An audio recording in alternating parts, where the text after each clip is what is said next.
السلام عليكم ورحمة الله وبركاته. أعزائي المشاهدين قناة الحياة والناس، تعالوا بنا نسمع الفيديو ده للأستاذ الإعلامي أحمد موسى الذي نرى فيه كلام خطير جدا، كلام يهد البلد.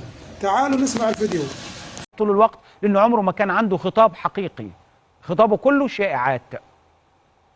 وخطابه الحقيقي اللي أنا سمعته لك ده، واللي بسمعه لك واللي اتكلم عليه إرهابي اسمه تاني طاهر الشرقاوي.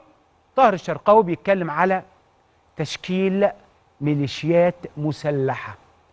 تاني اللي جاي هتسمعوه ده جديد، كمان حاجة جديدة، بس أنا بعرضها عشان تعرف هم أيضا بيشكلوا إيه. زي ما الإرهابي بهجت صابر قال عندنا خلايا وعندنا والسلاح وكذا، هو كمان بيتكلم على تشكيل ميليشيات مسلحة.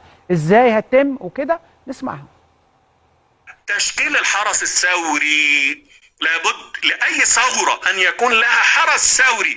أنت بقى محتاج تعمل حاجة تانية في جهاز الشرطة اللي موجود، وفي الجيش اللي موجود، وفي القضاء اللي موجود. التخلص الفوري من كل القيادات لهذه المؤسسات. فهجيب خريجي كليات الشريعة والقانون، خريجي كليات الحقوق، وندخلهم داخل هذه المؤسسات بالرتب التي توازي مؤهلاتهم العلمية ويمكنوا من هذه المؤسسات. شوفوا حضراتكم، في شهر ابريل 2013. امتى؟ ابريل 2013 مش اكتوبر 22.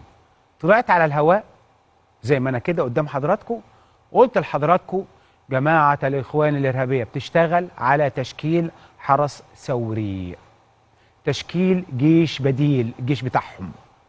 ده امتى؟ ابريل 2013.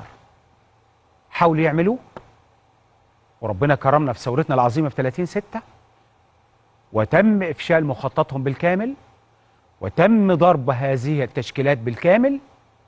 النهارده بيتكلموا كما كانوا يتحدثوا في ابريل 2013.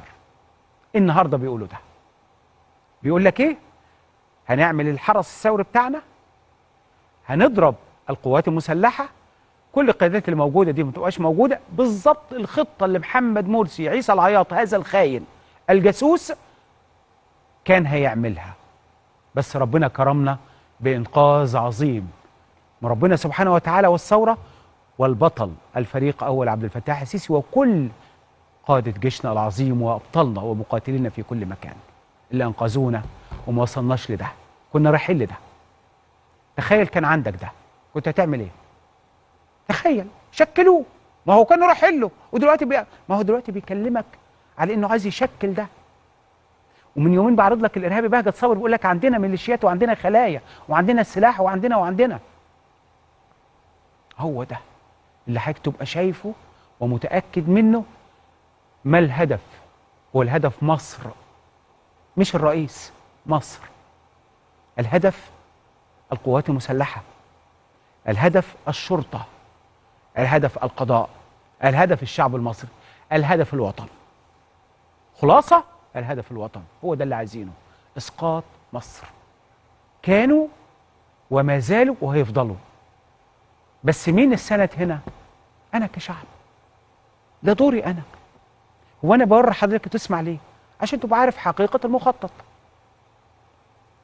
سمعت حد منهم اتكلم مع عندك حضرتك زعلان ومتضايق وعندك؟ لا ابدا. الدولة بعون الله في أقوى حالتها الآن. الدولة بكل أركانها ومؤسساتها في أقوى حالتها الآن. أنت كمواطن لازم تبقى مطمن ومتأكد من ده. الدولة ليست دولة ضعيفة، دولة قوية ودولة مختلفة عما كنا عليه في 2011. 2011 مختلف تماما النهاردة.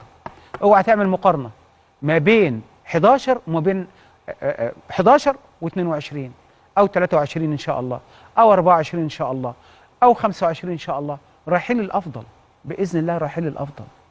تبقى متاكد باذن الله، تبقى متاكد من ده وشايف بكره احسن. ما تبصش ورا، انا فكرك ورا ليه؟ ليه؟ عشان الصورة بتاعت ورا ما تنساهاش، انه دي صورة مهمة نبقى شايفينها. كانوا بيعملوا فينا ايه؟ وكانوا، والنهارده هو بسمعك عشان تعرف هم عايزين يعملوا فينا ايه. بس في سند، ربنا سبحانه وتعالى حافظ هذا الوطن، وفي مؤسسات وفي شعب قبل اي مؤسسة، شعب حضرتك.